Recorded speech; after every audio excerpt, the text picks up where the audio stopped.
Okay. So, feel lucky ako na yung portion ng talk ni Brother Jom narinig ko. So, magandang hapon sa inyong lahat. Ako si Brother Greg Ligaya. Naging member kami ng community noong 1997 dito sa Our Lady of Annunciation Parish sa Mindanao Avenue. So, ang misis ko wala rito nando dun sa banyo. So, na may ginagawa siya. Ang naging namin dito, journey is katulad ng sinabi nga ni Brother John, of course, magsisimula ka as a member. Pagkatapos noon, naging household head, unit head, naging chapter head, at ganun din, in between, naging kids coordinator kami, naging youth coordinator bago kami naging chapter head. So, ngayon, ang service namin ay Live the Word Area Coordinator. Yon. At naging miyembro din ako ng Astig once nung panahon na nakakasama ako nung isang grupo dito sa amin sa North area. So yun. Siguro, tama na siguro yun. Okay. So tuloy na tayo sa talk. Okay. So ang paksa natin sa hapong ito ay yung correction as a pastoral tool. O ang pagtutuwid o pagpapayo ay isang kasangkapan para sa gawain nating pastoral. Sabing ganon, sa Timothy daw, 2 Timothy chapter 3 verse 16, nabanggit doon ni Pablo na ang kasulatan ay kasangkapan ng mabisa upang magpasubali o to reprove, magwasto at magsanay sa kabanalan. I-quote natin yung 2 Timothy, lahat ng kasulatan ay kinasihan ng Diyos at magagamit sa pagtuturo ng katotohanan, sa pagpapabulaan, sa likong aral, sa pagtutuwid, sa maling gawain, at sa pag-aakay sa matuwid na pamumuhay. So, sa madalit sabi, ito ay nagpapatunay na ang pagtutuwid sa likong gawain ay mahalaga sa kalinga nating pastoral. Ito rin, ang pagpapayo o pagtutuwid ay nabibilang sa pag-aakay sa matuwid na pamumuhay. So, bilang kasangkapan, ito ay talagang nagagamit natin sa matuwid na pamumuhay o sa pag-aakay na kailangan ng every household leader, household servant ngayon. Ang karanasan sa halos lahat ng kultura o kalinangan ay madalas na di sumasang-ayon sa pagtutuwid. May resistance ang maraming kultura. Sa kalakaran ng pamumuhay sa maraming pagkakataon ay sumasalungat kapag yung napapag-usapan na yung pagpapayo at pagtutuwid o yung correction. Ang dahilan nito ay ang pagkatakot. May takot ang bawat isa na pinupuna o binibigyan ng payo o yung itinutuwid. May ilang dahilan kung bakit tayo ay takot sa pagtutuwid o sa pagpapayo. Ang karanasan na mapagtawanan dahil sa ating kamalian o yung ipinupunto sa atin na kakulangan. Kung minsan pa nga ay napapahiya tayo sa harap ng maraming tao. Number 2, inaasahan ng lipunan na tayo ay kinikilatis o tayo ay tinitimbang sa kung ano ang alam at narating o napagtagumpayan na natin. Sinusubukan o sinisikap nating maipakita ang dunong at kakayahan natin. Masakit tanggapin ang pagkukulang o kamalian ay banggitin sa atin. Kasi nga sa expectations ng society. Meron kasing mga tao na talagang lubhang pinahalagahan ang kanilang reputasyon.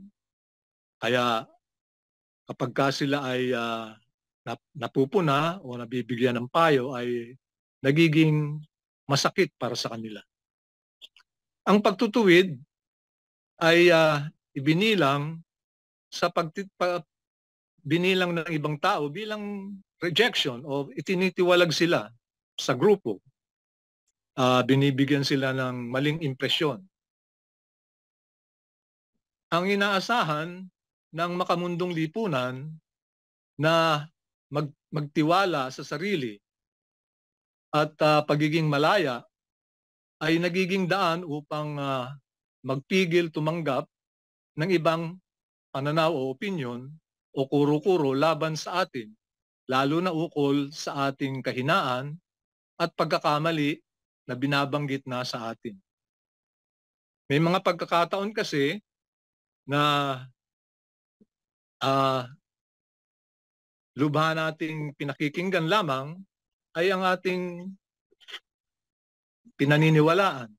Kaya't kapag binanggit na sa atin ang ibang pananaw, nagkakaroon ng kaguluhan sa ating isipan at hindi katanggap-tanggap. Ano ang ginagawa o inaasal natin kapag tayo ay pinupuna o binibigyan ng payo o binibigyan ng pagtutuwid? Itinatago natin ang ating pagkakamali. May mga pagkakataon pa nga na tayo ay nagpapalusot o nagsisinungaling. We cover up.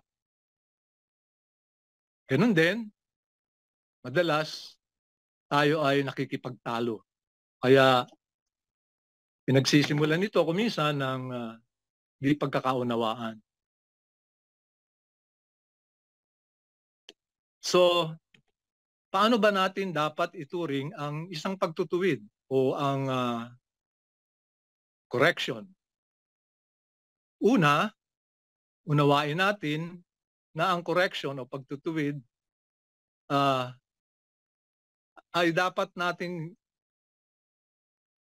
bigyan ng pansin upang nang sa ganon, sa pag-uusap natin bilang paksa ngayon ay hindi mula sa personal, ay hinabi mula sa personal at pansariling Kristiyanong ugnayan.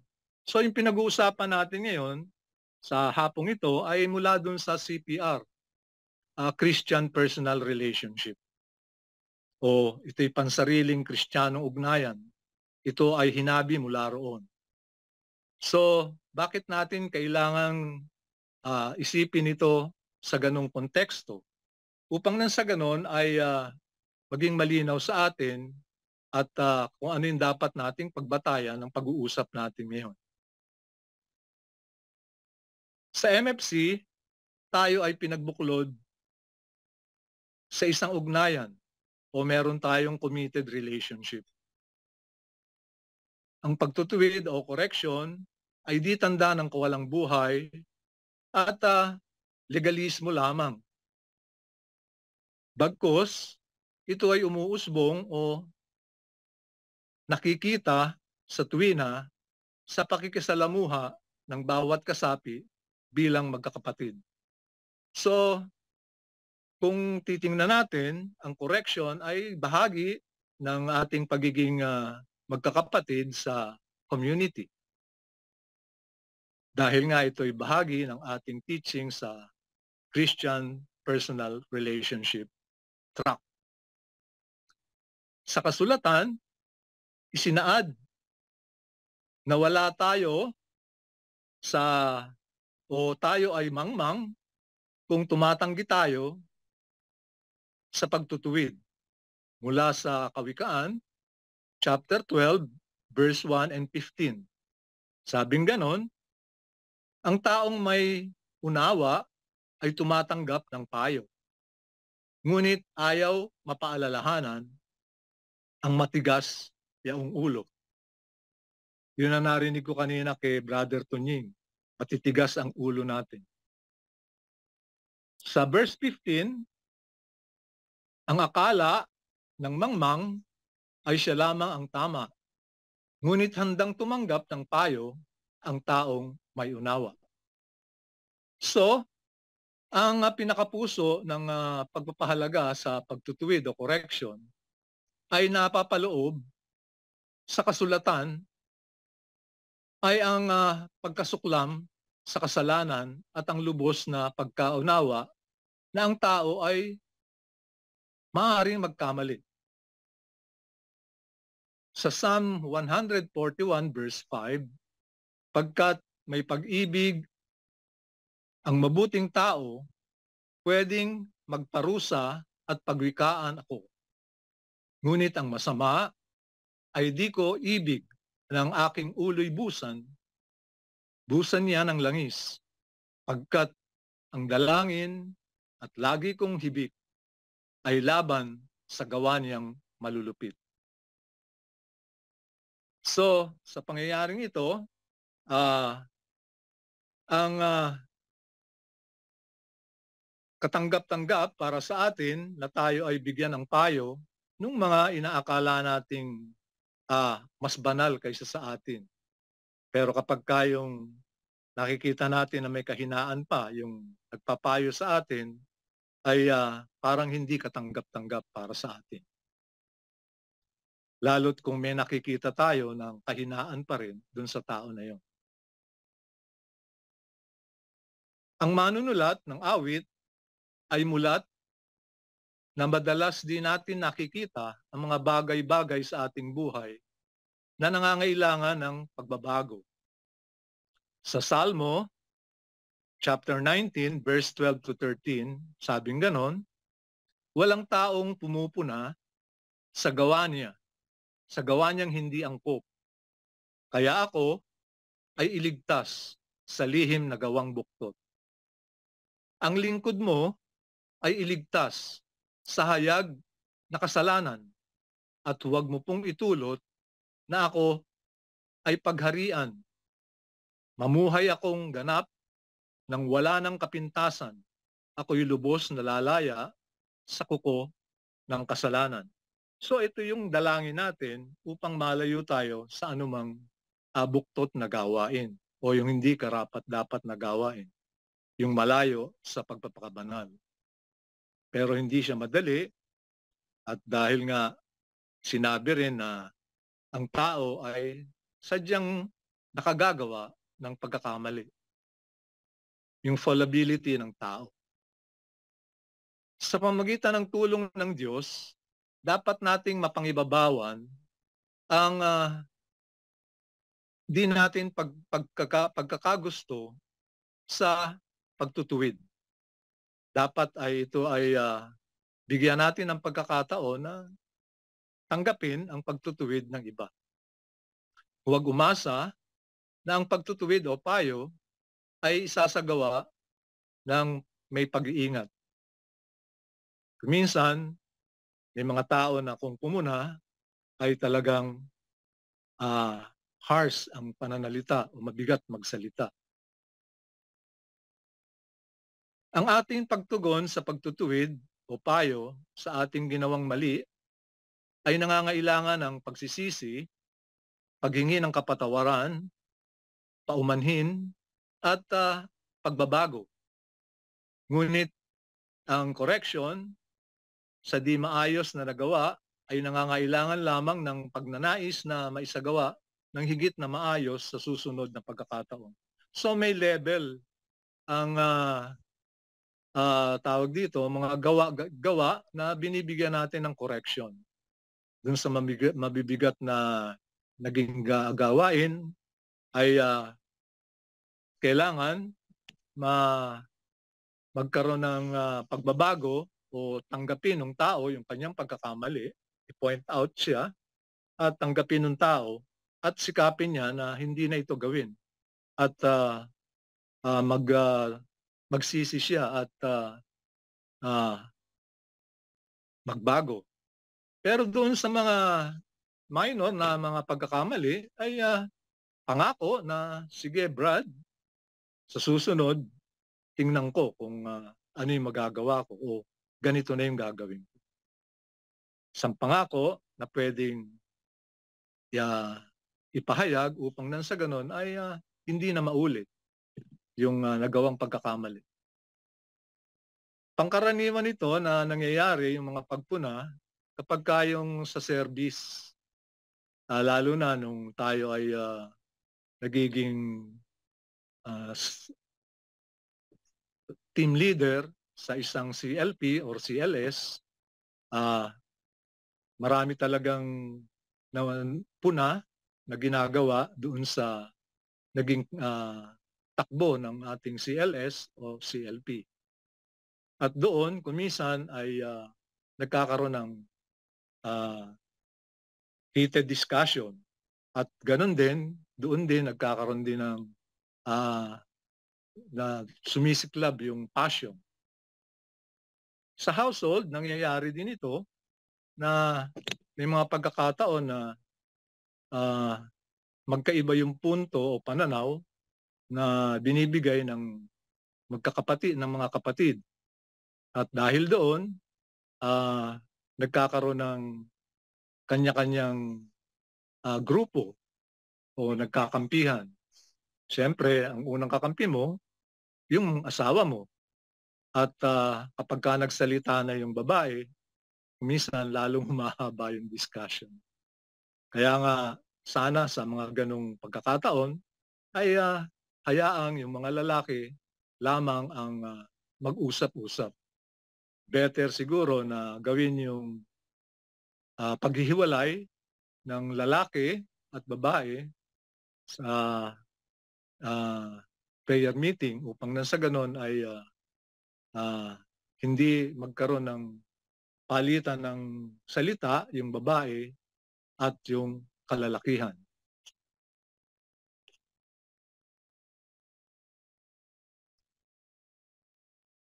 Meron daw practical aspect ang pagtutuwid. Ano yun? Ang paraan ng correction ay papaano ba ginagawa? Una, ang pagtutuwid o pagpapayo ay nararapat na simple lamang, payak at di maligoy, straightforward. Pangalawa, sa pagsasagawa ng pagtutuwid, asahan ang pagsisisi ng kapatid. Ang pagnanais na mapabuti ang mapabuti sa susunod na nagagawin niya. Masagana, magsasagawa ng pagtutuwid o payo sa pamamaraang nakatutulong sa kapatid na makapagbago. Hindi yung just for the sake na magbigay ka lang ng puna. May pamamaraan din na siguro kung ang boses ay katulad ni Brother Jom, dun sa pamamaraan ng kanyang pagsasalita, ay magiging magaang para dun sa taong pinupuna ang pag-uusap. So, sa pagpuna o pagbibigay ng payo, ay kaparaanan din na dapat ang pumupuna at ang nagpapayo ay i-check din niya yung kanyang sarili. So, ito yung self-evaluation.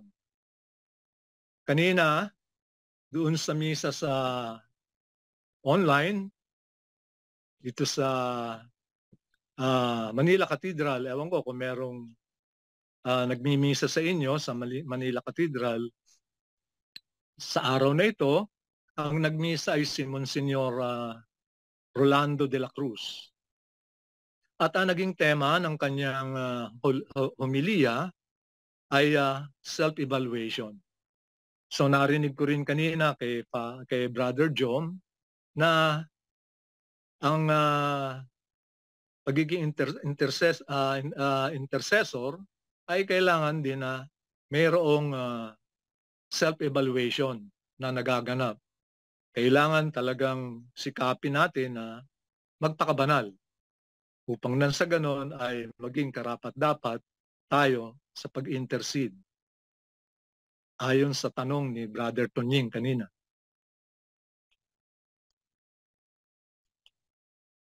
Pangalawa, kung may di pagkakaunawaan, kung ayaw tumanggap ng pagtutuwid o payo, ang kausap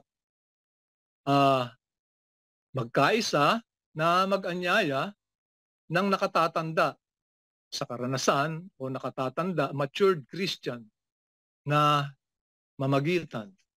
So, kailangan may tagapamagitan tayo.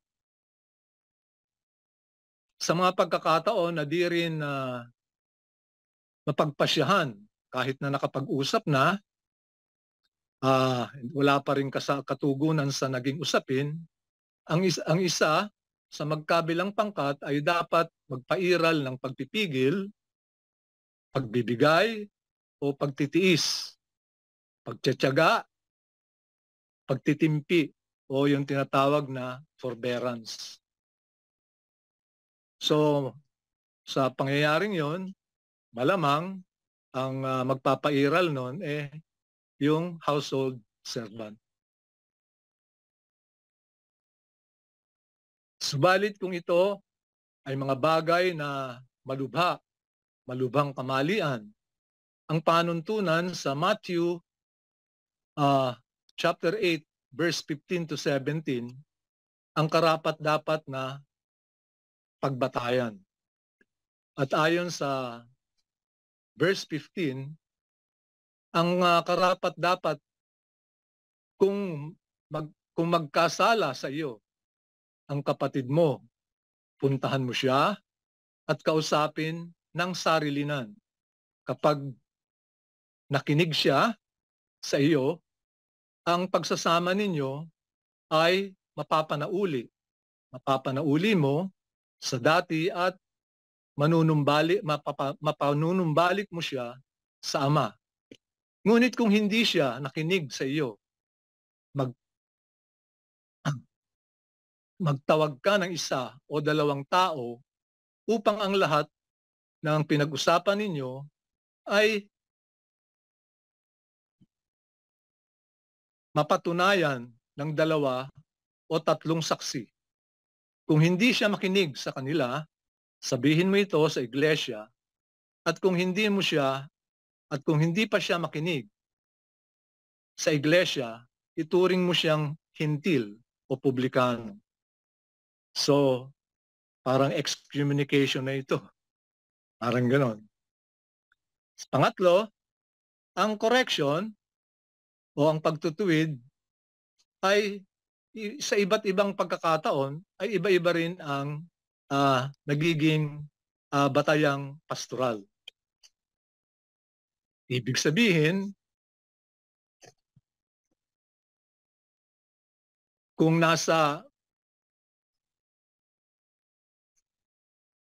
saan ay wala tayong tungkuling pastoral sa isang tao, say halimbawa, di kasapi sa ating pangkat o household o isang unit leader na hindi kasapi ng ating unit, nasa kabilang unit siya, mayroon pa rin tayong tungkulin. At ang tungkulin na yon ay ang magmahal at kumalinga sa bawat isa. Yon ang kalinga ng MFC. So, kailangan bigyan natin ng pagkalinga bilang kapatid sa MFC. Ang pagtutuwid o payo sa pagkakataong ito ay sa diwa ng pagtulong. sa mga usapin na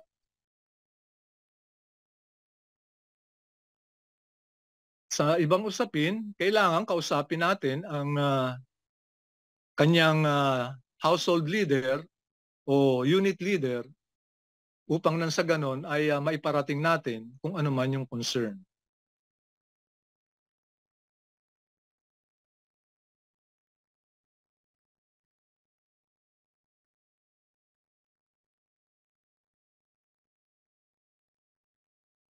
Kung saan may tungkulin tayo na may tungkulin tayong pastoral sa isang tao o kanino man, ang pagtutuwid o ang correction ay nagiging isa sa maraming kasangkapang pastoral upang matulungan ang isang tao na lumago sa kanyang ugnayan sa Panginoon at sa ibang tao. Ang kalikasan ng ugnayang pastoral ay nagbibigay pagkakataon sa punong lingkod na makilatis ang buhay ng mga taong nasa kanyang kapanagutan. At nangyayari ito marahil sa mga formator ng mga pari. Hindi naman ito pangkaraniwang nangyayari sa buhay natin sa MFC. Kasi nga, sa buhay ng isang pari, talagang, binibigyan nila ng pansin yung pagkatao ng tao na sinasaliksik nila kung ano yung kahinaan nito upang nang sa ganon ay higit nilang mabigyan ng advice o pagpapayo. Kung ang taong itinutuwid natin ay nakatataas sa tungkulin, maging magalang at hayaan siya ang magpasya kung ano ang nais na maging kasunod na hakbangin. May mga pamamaraan ng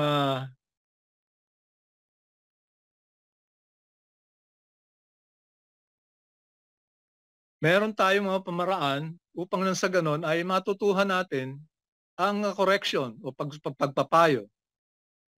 Tingnan natin ang ating sariling pag-uugali at gawi. Labanan ang ating labanan ng takot ukol sa pagsasagawa ng correction. Pag-aralang mapaglabanan ang galit.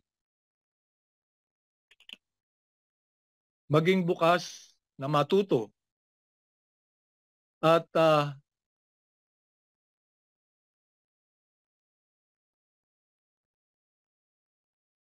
pagtuunan ang layunin sa pangangalagang pastoral. So, sa ating pagtatapos, ang correction sa isang gawaing pastoral ay napakahalaga. Napakahalagang kasangkapan upang nang sa ganun ay magamit natin sa ating community o sa ating grupo, sa ating household. Para sa spiritual life at direksyon ng bawat Kristiyano, ito ay nagiging mahalagang sangkap. Para sa buhay ng community at para sa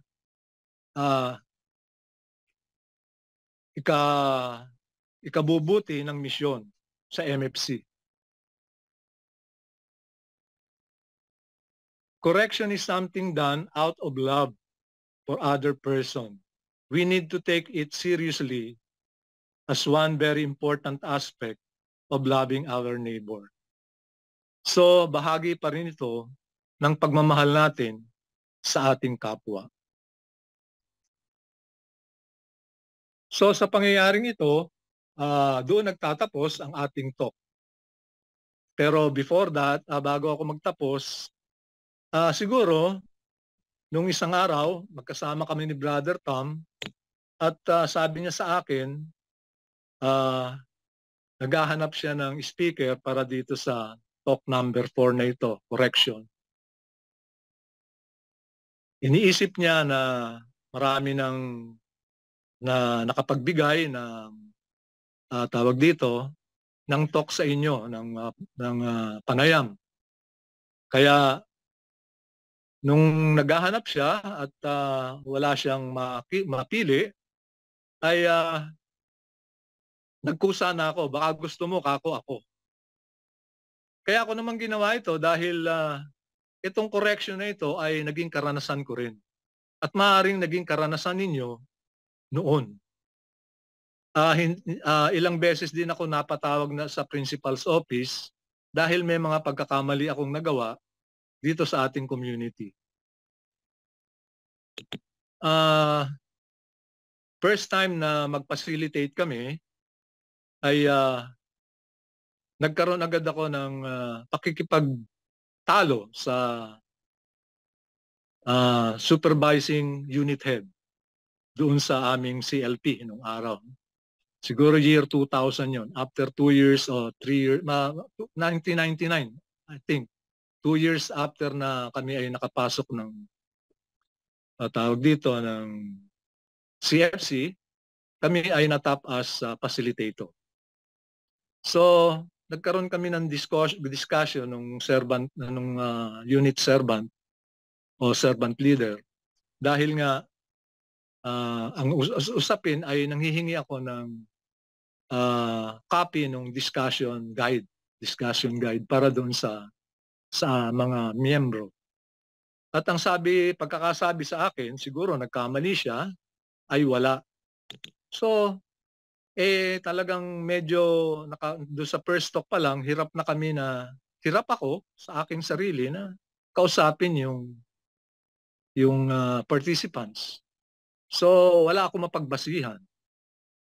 Pero dahil sa pangyayaring yon, sabi ko sa kanila, imposible naman, ang laki-laki ng organisasyon na ito ay walang ganong pamamaraan. And after that, nung third talk na, lumabas yung discussion tawag dito, guidelines. So, bago kami makarating dun sa third talk, kinausap ako ng misis ko. Kasi, sabi nga niya, alam mo, Greg, nahihiya akong bumalik doon dito sa ginagawa natin na pagpapacilitate dahil doon sa naging attitude. Hindi ka ako kasi talagang sa tingin ko, bagamat hindi ko pakabisado tong kabuuan ng organisasyon ng Couples for Christ, ay meron silang pamamaraan na para makapag ng discussion guidelines. Kasi narinig mo yan doon nung binigyan kayo ng talk tungkol doon sa preparation para doon sa pagpapacilitate. So sabi ko, kailangan ko yun. Yung pala talagang ibinibigay naman, siguro nakaligtaan lang nung team. So ganun pa man, sige kako kung talagang gusto mo ang organisasyon na ito, kasi alam mo naman na talagang hindi pa ako tawag dito, kumbinsido na pumasok sa community nito, hihingi ako ng tawad sa kanila. Dahil sa iyo, parang gano'n. So dahil doon, ako yung nagpakumbaba at humingi ng tawad doon sa mga nasaktan ko dahil nagalit ako at nakapagsalita ako ng malakas, bagamat di naman ako nagmura. At tinanggap naman yon ng team. At nagtuloy-tuloy kami at naging household head. Sa iba pang pagkakataon, nung kami ay nagpapastol na, ay merong isang household head na nagreklamo sa akin, inireklamo ako sa sa chapter leader. Kasi meron daw ako nabanggit na sa tansya niya ay hindi tama doon sa patakaran ng Couples for Christ.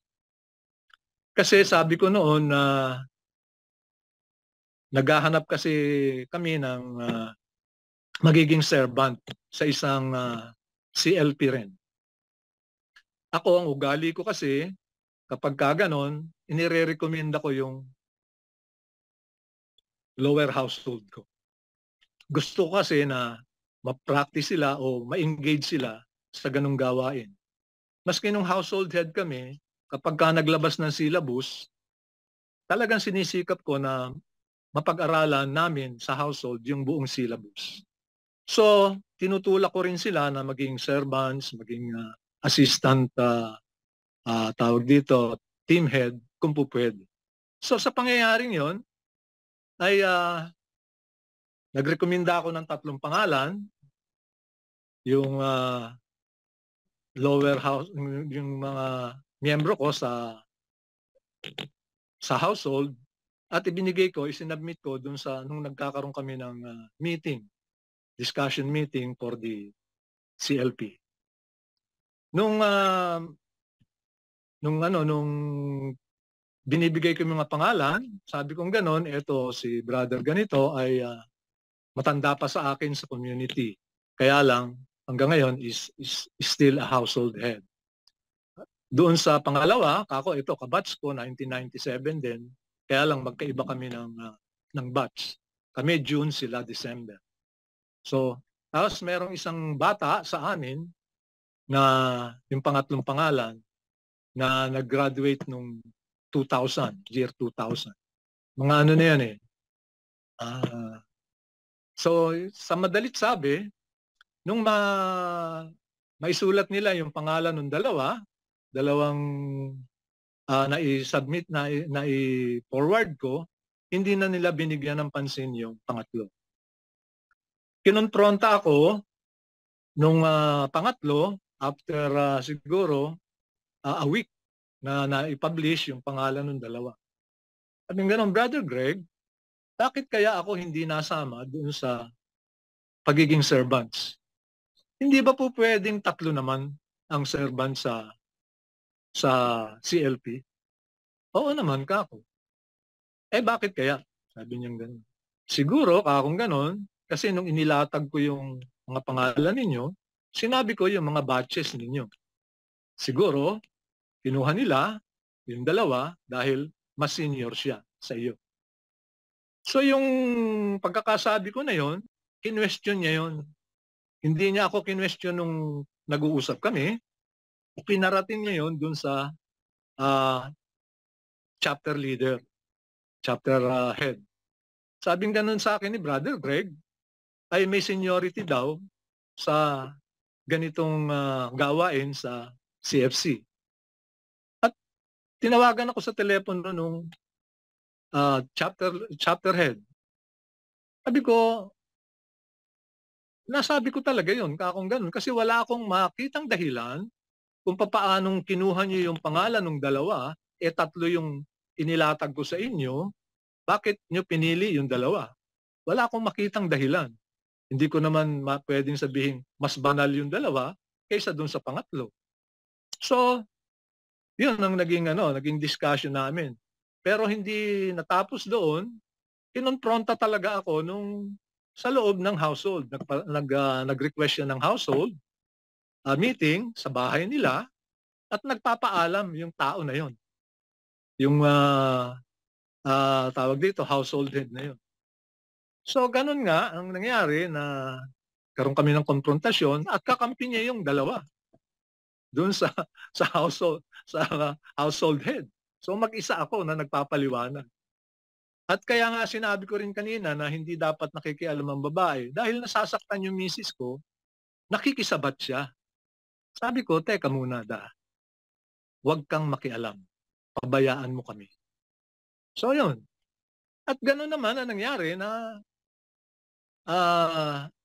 sa pagdarasal, natapos yung prayer meeting namin, Pero pinatututsadahan ako doon sa pagdarasal hanggang sa matapos yung prayer meeting. Anyway, hindi naman ako nagpakita ng galit kasi nga handa na ako, handa ako doon sa mangyayari. So, anong nangyari, ganun ang ano. Pero ang kagandahan noon, hindi nabuwag yung grupo namin. Nagpatuloy kami na magkakasama pa rin, bagamat na i-discuss yung pangyayari. At hanggang ngayon, kaibigan ko pa rin siya. Meron pa isang pangyayari na ano kami, nasa youth kami, cluster coordinator kami ng youth. Yung isang chapter coordinator din. Nagkaroon din ng tawag dito, pakikipagtalo sa amin. Kasi mahigpit ako kapag yung doon sa tawag dito, kung ano yung nararapat na premyo para doon sa naisip ko na dapat pa-premyohan, doon ko talaga dadalhin yung ano. Kasi yan ang humingi ako ng tawag dito, pa-premyo para sa mga player. Nag-ano kasi kami nun eh. Nag-ano kami ng bowling tournament para makapag-raise ng pondo. So, sa pangyayaring yon, humingi ako ng drinks sa isang kapatid natin na nagtatrabaho sa San Miguel. At nagpaunlak naman, binigyan kami ng ilang fruit juice na kahon. So, sabing ganun sa SM, hindi mo pwedeng ipasok yan kung tawag dito, kung hindi pampremyo. Sige kako, iwanan natin dito sa may pinto at sa oras ng pagpapremyo, pamimigay natin, ipapasok ko. Eh sabi nung mga coordinator, nakasama ko, mga chapter coordinator, kasama ko rin sa service meeting. Sabi niya, pamigay mo na yan doon sa mga youth na nagsisilbi sa atin. Sabi niyang gano'n. Wag mo na nang alalahanin yung player. Eh sa akin naman, kapag yung gano'n, kung papaano ko ito kinuha o ipinakiusap sa isang kapatid bilang papremyo, doon naka-stick yung isip ko. So, ulit-ulit nilang sinasabi sa akin yon na gano'n, na ipamigay mo na lang yan doon sa tawag dito, sa mga youth na kasama natin na nag-cheer. Sabi ko, may mga magulang naman yan, nakasama rin natin, at bahala silang magpamerienda sa kanila. Sabi ko gano'n. Itong nakadesignate na magiging premyo ng bowler ay designated as prize. At gano'n nga yung nangyari.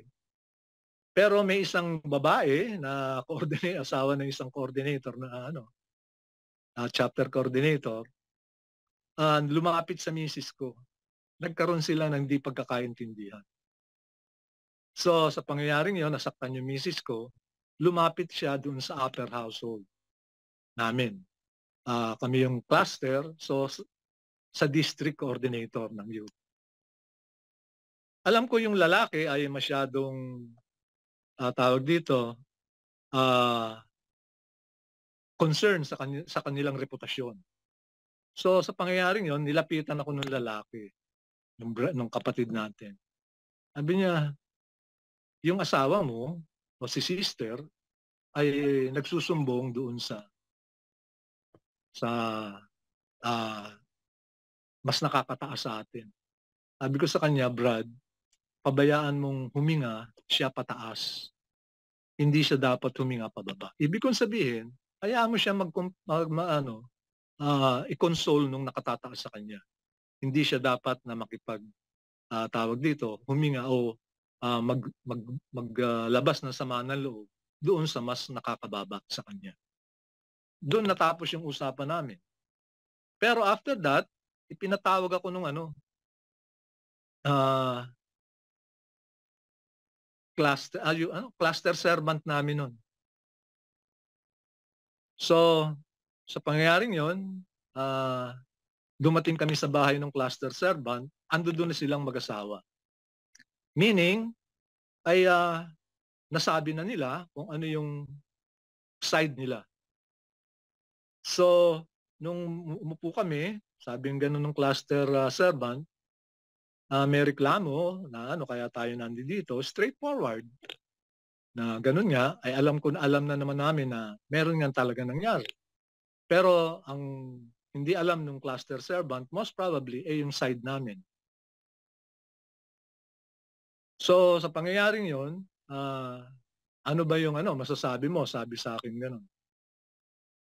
Yung misis ko, magpapaliwanag pa sana. Kaya lang, hindi ko alam kung ano yung pumasok sa isip ko kasi nabigla rin kami na hindi rin namin alam na ganun yung mangyayari na irereklamo kami doon sa cluster leader. Pinisil ko yung hita ng misis ko. Sabi ko, huwag ka na magpaliwanag. Hayaan mo na lang ako. So sa pangyayaring yon, para hindi humaba yung usapan, kasi nasabi na nila yung side nila eh. At naririnig ko dun sa asawa ng cluster leader namin, yung side na nung babae, nung asawa. Eh, hahaba lang kung magpapaliwanag pa kami. Sabi ko, wag ka na paliwanag. Ang ginawa ko na lang, humingi ako ng tawad doon sa kanila, sa mag-asawa, na kung matatanggap nyo o matatanggap ninyo yung itong sinasabi ko, please consider ka kung gano'n. Humihingi ako ng kapatawaran kung ano man yung naging pagkukulang namin sa inyo. Hindi na kami nagpaliwanag tungkol doon sa side namin. At pagkatapos noon, naghiwa-hiwalay kami. Hindi ko rin alam kung paano natapos yung gabi na yon. Kung kumain kami sabay-sabay, hindi ko na matandaan. Wala na sa isip ko. Uwi kami. At ang kasunod noon ay dapat nasa Baguio kami pare-pareho. Ang nangyari sa Baguio, ako yung naiwan dun sa cottage kasi hindi ako lumabas at parating sila. Sabi sa akin ng cluster leader namin, Greg, ikaw na yung sumalubong dun sa darating na late ng pagdating. So, sila yung naging ka-conflict nga namin nun. Pero dahil nga para sa akin, tapos na yon, sige ka ako. Pagdating sa Baguio, dumating sila, ako lang mag-isa doon sa bahay, pati yung misis ko nandoon sa tawag dito, sa happening sa baba. Pagpasok nila, kinamayan ko sila at ubili yung pag-aabot ng kamay, ganun din yung babae. At nilid ko sila kung saan sila dapat na tumuloy. At doon natapos yon. Pero ang kagandahan nun, hanggang ngayon, magkaibigan pa rin kami. So ang ibig ko sabihin, kaya ako kinikwento ito sa inyo, is ang bottom line palagi sa ganyang sitwasyon na magkakaroon ng conflict, pinapayuhan tayo. Ang bottom line palagi is mapanatili yung dating samahan o mahigit pa roon.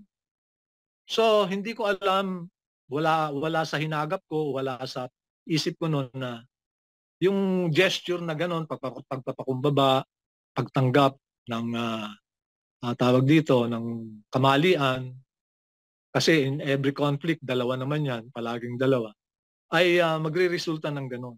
So hanggang ngayon, lahat ng mga naka-conflict ko na yon ay kaibigan ko pa rin hanggang ngayon. So with that, maraming salamat sa hapong ito. So kung may tanong kayo katulad kay Brother John, willing ako siguro sumagot. Maraming salamat.